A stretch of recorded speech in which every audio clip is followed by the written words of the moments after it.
Muy buenas noches, es un gusto saludarlos, les damos la bienvenida. Esto es Sala de Prensa, como siempre es una alegría, un placer poderlos acompañar en estos espacios virtuales y hoy para hablar de un tema muy interesante que tiene que ver con el uso de celulares en instituciones educativas, restricción o no.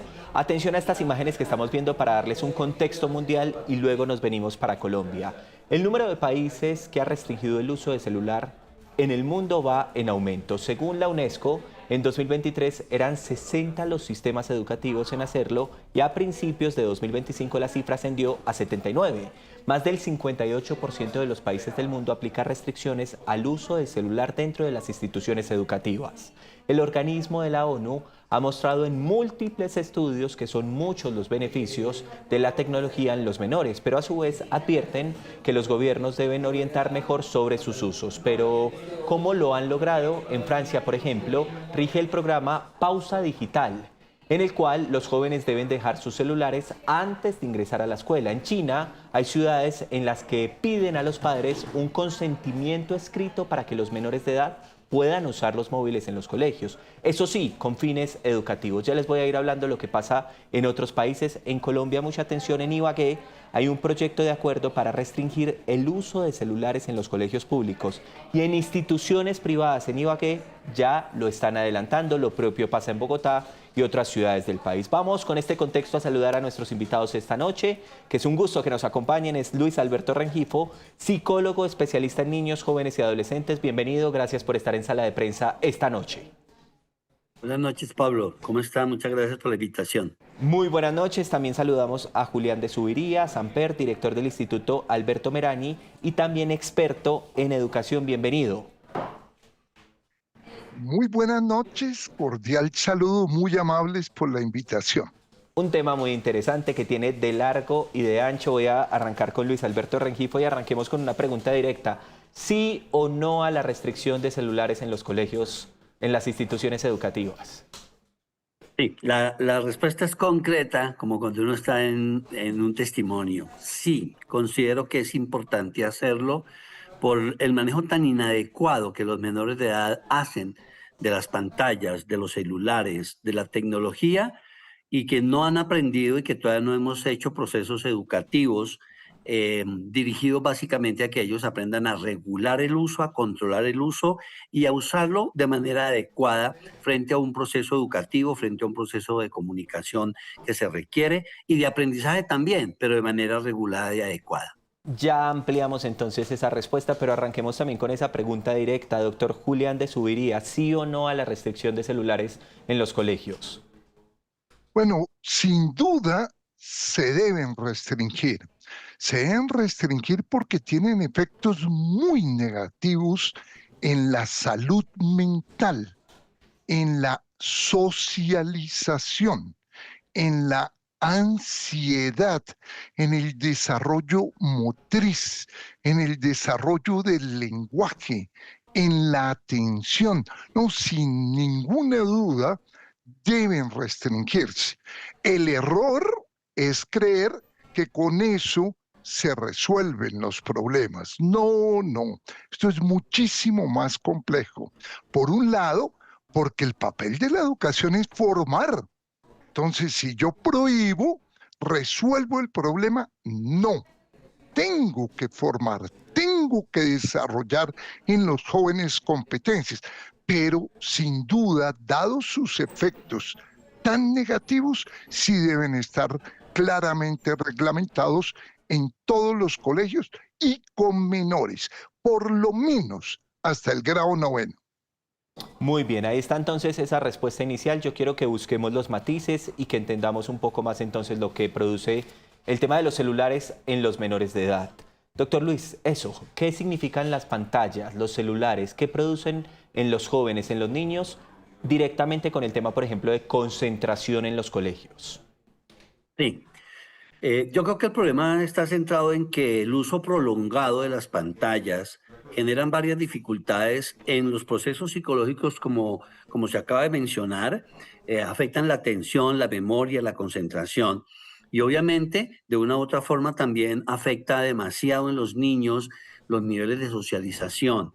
Y yo creo que ahí es donde tenemos que tener en cuenta que las pantallas se han vuelto desde el punto de vista clínico, desde el punto de vista de atención psicológica, una adicción. Hoy en día estamos trabajando nosotros en las instituciones de salud, se está encontrando atención a niños de 8, 9, 10 años, 11, 12, que tienen que ser remitidos a centros de atención para adictos porque están realmente teniendo toda la sintomatología propia de una persona que consume una sustancia psicoactiva, porque la adicción a las pantallas ya es una realidad, es un problema. Además de afectar los procesos psicológicos que acabo de mencionar, obviamente genera otras problemáticas mucho más serias. Daña la comunicación, la socialización, como lo decía el doctor Subiría, y me parece que sí es necesario, frente a estos consecuencias, efectos negativos que están teniendo, pues empezar a trabajar en ellos para prevenir y para minimizar el efecto. No solamente prohibiendo, como bien lo han dicho, sino realmente también generando otras actividades y otras acciones que tengan que ver con ese manejo adecuado de las pantallas, empezando por el núcleo familiar. Y me Sí. parece que aquí, y tocaremos el punto a profundización, es el sentido de qué tanto los padres realmente están estableciendo patrones de control, mecanismos adecuados de control que garanticen el uso racional y sano de las pantallas, porque no podemos tampoco aislarlos ni alejarlos de la tecnología que está Exacto. como una herramienta hoy en día importante. Sí, y yo quiero entonces entender, porque para allá iba mi siguiente pregunta, doctor Subiría, ¿de dónde nace esta adicción? ¿Tiene que ver, por ejemplo, con las edades tempranas en las que se entrega un celular? ¿Tiene que ver con el contacto directo de pantallas por mucho tiempo, por un tiempo prolongado? ¿O qué es lo que pasa? ¿Por qué se genera esta adicción en los menores de edad? Bueno, es que estas pantallas y estos aparaticos fueron diseñados para generar adicción. Por eso le incluyeron las notificaciones. ¿Qué es una notificación? Que yo no miro el celular cuando yo quiero, sino cuando el celular me dice que lo mire. Por eso me llega una nota de que me llegó un mensaje de WhatsApp, me llega una nota de que mi cantante más reconocido acaba de sacar una canción. Eso fue pensado por psicólogos expertos para volvernos adictos. Ellos sabían, por ejemplo, que los seres humanos buscamos reconocimiento. Entonces contrataron psicólogos para ver cómo volvían adictos, no solo a los niños, ojo, todos somos adictos hoy en día a estas redes, pero es que cuando estamos hablando de niños menores, la situación es muy grave. Por eso le pusieron el like, el corazón, la aprobación. O sea, esto fue diseñado para la adicción. Por eso yo celebro mucho que por primera vez Facebook y Meta ya van a ser condenados, ya fueron condenados en un juicio en Estados Unidos, porque es que las plataformas han hecho lo que han querido durante 2 décadas. Las empresas más grandes, más poderosas de la historia, no las ha regulado nadie. Por eso tengo que insistir que el problema no solo es que lo regulen los colegios, también lo tiene que regular el Estado y también lo tienen que regular los padres, porque los padres han asumido una actitud que podríamos llamar un poco descarada, en el sentido de que le compran la pantalla al niño, no lo dejan salir a la calle, sus hijos están totalmente conectados a toda hora y después le piden al colegio que lo regulen. No, todos, Estado, familias y colegios, tenemos que aportar porque estamos ante un problema social muy complejo de deterioro de la calidad de la socialización de la humanidad, de aumento de la ansiedad, de elevación de los niveles de crisis emocional, y la sociedad como un conjunto tenemos que actuar. Claro que sí, yo quiero preguntar sobre eso y hacer una contrapregunta, doctor Luis Alberto Rengifo, en materia de qué hacer para regular el tema. ¿Por qué? Porque los niños entonces y los padres de familia, incluso algunos van a decir, hombre, pero me desconectan a los niños o me los dejan por fuera de la actualidad. ¿cómo van a buscar la tecnología o cómo van a buscar la información si no tienen esa tecnología al acceso? ¿Qué responder en ese sentido, doctor Luis? Sí, y yo creo que no se trata de que los niños se priven ni se distancien de la tecnología, es que se regule el uso de la tecnología. Voy a dar ejemplos muy concentrados en la realidad y la evidencia de lo que uno ve en consulta. El niño entra con la mamá a consulta, estoy hablando del niño de 4, 5, 6 años, entra con la mamá a consulta y para que se quede quieto la señora le abre el celular, le pone el jueguito, le pone la página y el niño se entretiene todo el tiempo de la consulta.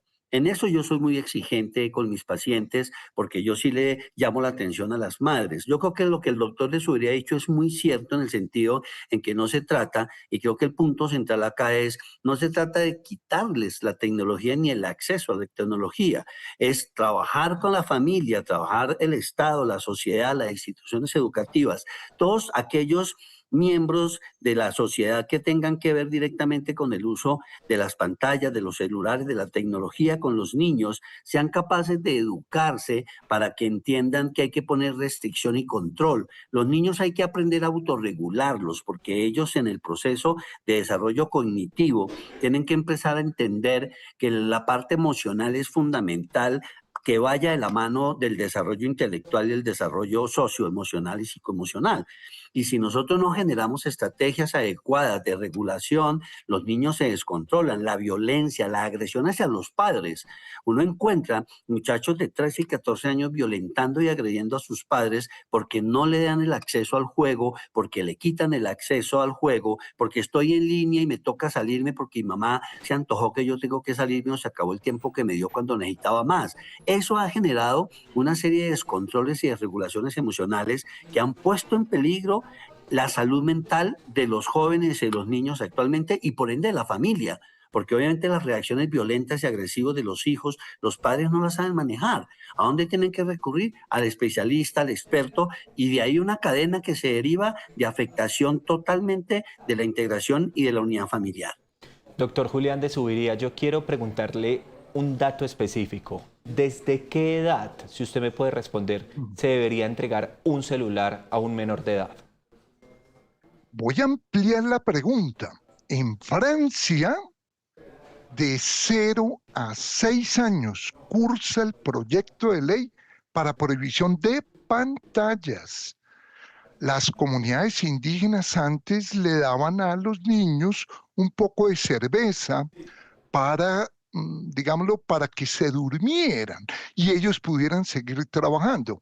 Los padres actuales hacen algo que puede ser peor y es los conectan a unos videojuegos desde un año. ¿Debería un niño tener acceso a pantallas antes de 6 años? No. Y llámese pantalla, videojuego, televisor. No, no debería. Ahora vamos con la pregunta del celular. El celular en sí mismo no tiene tanto problema. El problema es el smartphone. Es que el smartphone nos conecta con las redes.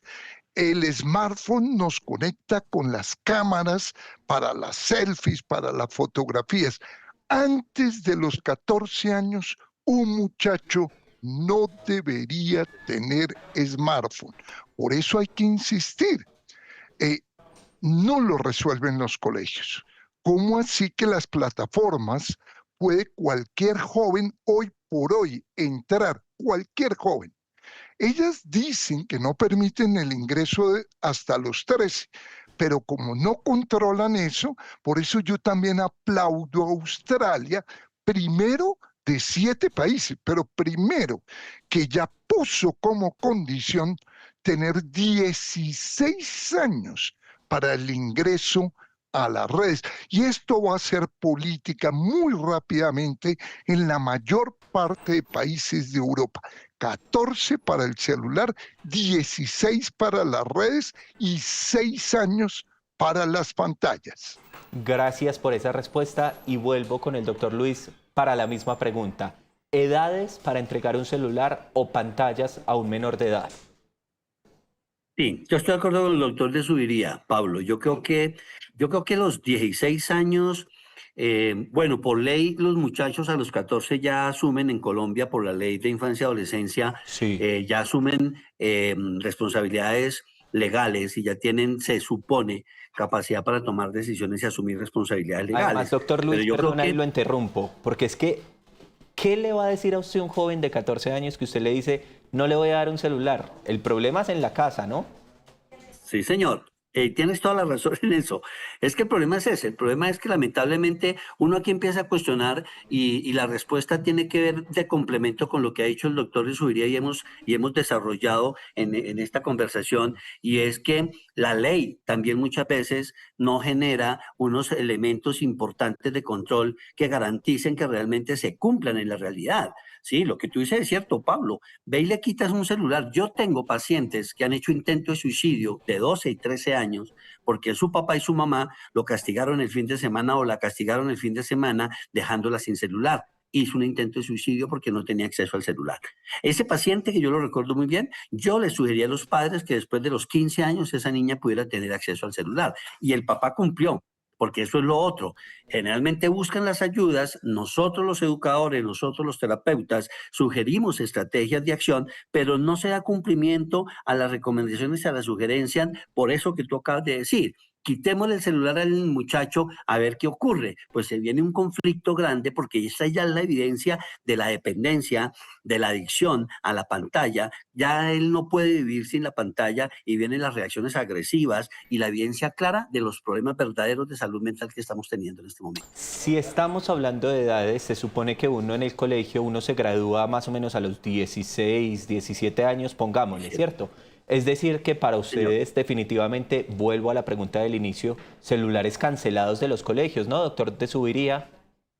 No, cancelados de los colegios, no. Yo creo que ahí viene la otra cara del problema, que hay que formar a los jóvenes para que detecten noticias falsas, que hay que formar a los jóvenes en lectura contextual, en lectura crítica.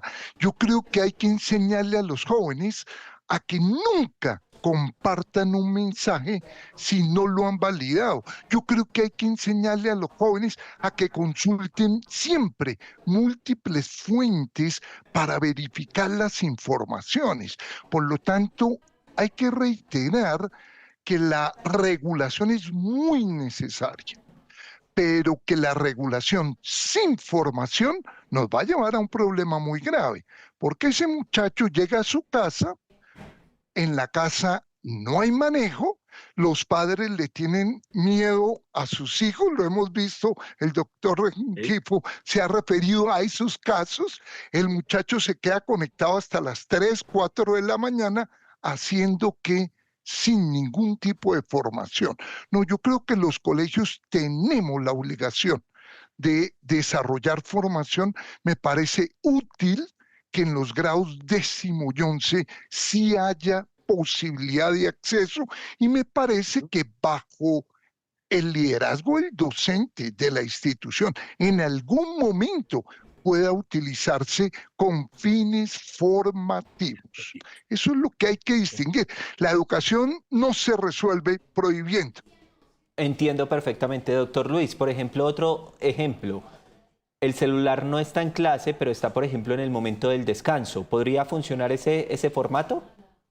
No, No. no porque, mire, Pablo, yo creo que no, porque es que tal vez uno de los efectos que a veces no se perciben es cómo las pantallas, el celular aísla a la persona del mundo social. Correcto. Y entonces ya los chicos no comparten como antes el recreo, sino que usted los ve en grupos, cada uno hablando, chateando, y no están compartiendo, no están socializando.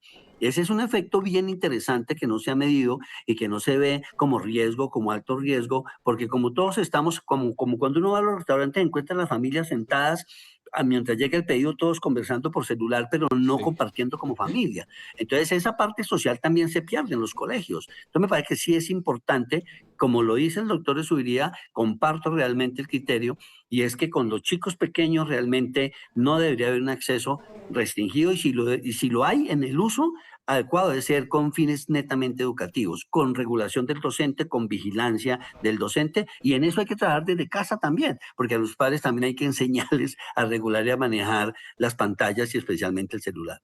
Miren, quiero que hablemos nuevamente del mundo porque quiero que ampliemos esta conversación nuevamente al mundo. En Arabia Saudita, por ejemplo, han flexibilizado la medida para estudiantes con algún tipo de discapacidad, mientras que en países como España y Bélgica aún no se ponen de acuerdo sobre qué hacer. Y en Francia el tema está mucho más avanzado, no se quedan solo en prohibir los celulares, sino, ojo a esto, también las redes sociales, como lo hablamos hace unos segundos, doctor de Subiría. Por eso escuchemos a Laure Miller, es legisladora y autora del proyecto de ley de redes sociales, y les pregunto por este tema.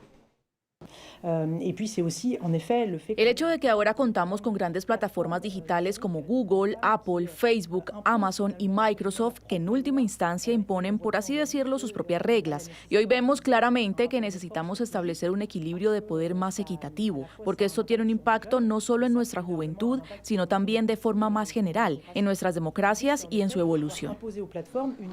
Doctor de Subiría, lo que hablábamos hace unos segundos es que la regla no puede ser impuesta por los creadores de las redes sociales, ¿no? Bueno, no, las redes están teniendo unos efectos muy complejos. Yo comparto plenamente el planteamiento que nos acabas de mostrar de Laure.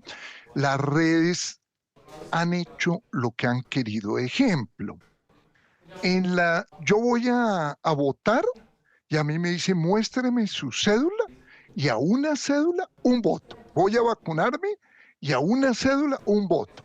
Sucede que en las redes permitieron el anonimato. Entonces yo puedo tener 40 cuentas en Instagram, 20 cuentas en Facebook. No, eso está totalmente desregulado. Están afectando a los jóvenes muy gravemente, están induciendo a los jóvenes a situaciones depresivas, elevadísimos niveles de ansiedad, y están deteriorando la democracia en el mundo. Yo creo que hay que meter en cintura, por ejemplo, ¿cómo así que ellos deciden a qué edad ingresan los jóvenes para crear una cuenta? No, eso no lo deciden los grandes multimillonarios, que son 5 multimillonarios que son los dueños de las plataformas. Eso lo decide la sociedad. Ojalá metamos en cintura a las grandes plataformas. Vienen demandas. Esto nos va a recordar lo que pasó con el cigarrillo en los años 70 y 80, que afortunadamente, después de un proceso muy largo, se demostró efecto en adicción y en la salud. Hoy sabemos que las redes deterioran la salud mental porque los jóvenes todo el día se comparan, porque los jóvenes en Instagram usan filtros para verse más bellas. El efecto en las mujeres adolescentes es particularmente preocupante. La sociedad no puede permanecer indiferente. Hay que llamarle la atención al Parlamento colombiano. Tiene que legislar ya sobre a qué edad se permite que un joven tenga acceso a la red. Hay que aplaudir a Francia, hay que aplaudir a Europa, a Australia, porque están poniendo el límite que se requiere en defensa de los menores. Doctor Luis, usted hace unos segundos, y quiero volverle a preguntar por la responsabilidad de los papás, porque usted hablaba de que llegamos a un restaurante los adultos, no conversamos entre nosotros, sino que estamos conversando a través del celular, y he visto letreros en restaurantes que dicen no hay wifi, conversen entre ustedes. Entonces mi pregunta es, ¿qué tanto el ejemplo de un papá es también válido para los hijos en materia de desconectarse de las redes sociales? Sí, yo creo que has tocado un punto bien importante en términos del aprendizaje de los niños, de los jóvenes, ¿no? Y son los padres los primeros que tienen que empezar a dar el ejemplo. En consulta uno con mucha frecuencia se encuentra el muchacho que le dice, o el chico que le dice a la mamá, mami, pero tú qué me criticas a mí si tú eres la primera que vives pegada al WhatsApp? No te despegas del teléfono cuando llegas a la casa. Yo te hablo y tú estás pegada al teléfono. Esto me parece que sí el padre, la familia tiene que ser un modelo y tienen que ser los primeros en generar ejemplo frente a ello, porque ampliando la información que al doctor le subiría y los efectos negativos, Pablo, no te imaginas la cantidad de abusos sexuales, de violencia, de maltrato que se genera a través de las redes y todo eso que los padres muchas veces desconocen. Para los padres es supremamente traumático darse cuenta que su hijo, que su hija han sido abusados sexualmente o están siendo manipulados sexualmente a través de las redes. Y cuando llegan a la consulta, porque el colegio los descubrió, porque la amiga reportó, es cuando se dan cuenta de la gravedad del asunto y de las consecuencias tan funestas que tiene ese uso descontrolado de las pantallas, donde no hay vigilancia ni el adulto ni el maestro de nadie. Entonces me parece que sí es importante que tengamos que regular y que tengamos que regular en ese país y nosotros como padres ser ejemplo y ser modelo para que nuestros hijos y nuestros jóvenes hagan un uso mucho más adecuado de las pantallas en el momento en que debe ser. Doctor Luis, me quedo un segundo con usted y gracias por eso. Bueno, el tema de los abusos sexuales, del sexting, de los delitos a través de las redes Sí, sociales señor. también tiene que ver con lo que decía el doctor de Subiría, que hay un anonimato. Entonces, quienes Claro. Sí, cometen el señor. delito, pues efectivamente no son descubiertos. Pero doctor Luis, enséñenos también un tema de limpieza de celulares y redes sociales en las casas. Por ejemplo, hablan de que cuando los niños se van a acostar deberían estar 2 horas y media lejos de pantallas. ¿Funciona? Sí, debería funcionar si hay normas y reglas y pautas de crianza. Yo creo que nosotros tenemos un problema serio en este país, Pablo, que tiene que ver con la falta de mecanismos de control adecuados por parte de los padres a la conducta de los hijos. No hay pautas de crianza adecuadas. ¿Por qué? Porque el doctor de Suría decía algo que es muy cierto, y es que hoy en día los padres le están teniendo miedo a los hijos. Nosotros nos estamos convirtiendo en una sociedad donde antiguamente los hijos le tenemos miedo a los padres, que no es ni lo uno ni lo otro. Pero hoy hemos pasado al extremo donde los padres le están teniendo miedo a los hijos porque las reacciones de los niños, las cosas que quieren ellos que no le pasen a los hijos, que el niño no sufra, que no sufra decepciones, que no se equivoque, que no falle, que sea bueno, que sea el perfecto, que sea el mejor, los ha llevado a los padres a soltar la rienda y a no poner límites, incluido en ese tipo de normas y reglas. Yo sé que los padres a veces lo intentan, pero finalmente el muchacho termina ganando. Y como le decía el doctor de Subiría ahorita, uno encuentra muchachos que apagan las luces en la casa, el chico mete el celular debajo de la cobija, se hace el dormido, cuando el papá y la mamá están profundos, el chico abre la pantalla y chatea toda la noche, a las 5 de la mañana se para a bañarse, obviamente llega a dormir al colegio y no saben los papás qué está pasando, hasta cuando los padres deciden hacer vigilancia y descubrir que su muchacho no está cumpliendo la norma. Y ahí no pasa nada, no hay costos, no hay ningún tipo de elemento de control que garantice que que el muchacho y que los niños realmente cumplan la normatividad, las pautas de crianza, las normas y las reglas que los padres y los maestros deben cumplir en una institución educativa y en casa. Muy interesante esta conversación. Estamos en la recta final hoy de Sala de Prensa esta noche aquí a través de Noticias Caracol en vivo. Doctor de Subiría, su conclusión esta noche. Usted me hablaba entonces no de prohibicionismo total, sino también de una regulación importante que deben hacer en los colegios. Cuénteme cuál es esa conclusión, por favor. Sí, la conclusión, Pablo, es que realmente el Estado tiene que reglamentar esto. No pueden unas empresas manipular a la sociedad, no pueden unas empresas hacer lo que quieran sin ningún tipo de restricción. Eso es lo primero. Lo segundo, los padres de familia. Los padres de familia no le pueden dar una pantalla a un niño de 2 años para poder él hacer lo que quiera, jugar. Uno va a cualquier restaurante, como decía el doctor Rengifo, y el papá al lado, para seguir tomándose un vino, comer, le da a su hijo de 2, 3, 4 años una pantalla y lo engancha a la pantalla. También los padres le tienen mucho miedo a la calle y al parque y al juego. Entonces los encierran en los apartamentos. ¿Qué hace un muchacho de 12 años encerrado en un apartamento? Son los padres los que lo están volviendo adicto. Y los colegios, ¿cuál es la responsabilidad? Dos. Uno, reglamentar. Primaria no hay ninguna posibilidad, ninguna, no pueden llevar absolutamente ningún dispositivo. En bachillerato muy reglamentado y ojalá ya en grado 10º y 11 sí pueda haber un uso. Sin embargo, si nos quedamos ahí, no resolvemos el problema. Hay que formar a los muchachos. Los muchachos que leen bien están mejor protegidos frente a las redes. Los muchachos con más pensamiento crítico, analítico, que dudan, que validan, que interpretan, están más protegidos. No podemos abandonar la formación. Maravilloso, y menos ahora que estamos en plena Feria Internacional del Libro. Cambiemos un celular por un libro en tiempos tan especiales que estamos viviendo. La verdad, ha sido un gusto tenerlos esta noche. Luis Alberto Rengifo, de la casa, de aquí de Caracol, gracias por acompañarnos. Bueno, Pablo, usted es muy amable por la invitación. También muchas gracias a usted, doctor Julián de Subiría Samper, director del Instituto Alberto Merani, experto en educación. Gracias por estos minutos. Bueno, muy amable y los felicito por abordar temas tan importantes para la juventud, para los padres y para la cultura. Muy amable. Muchas gracias a la audiencia que ha estado con nosotros con este tema tan interesante. Esto es Sala de Prensa. Continúen con nuestra programación aquí en Noticias Caracol en Vivo.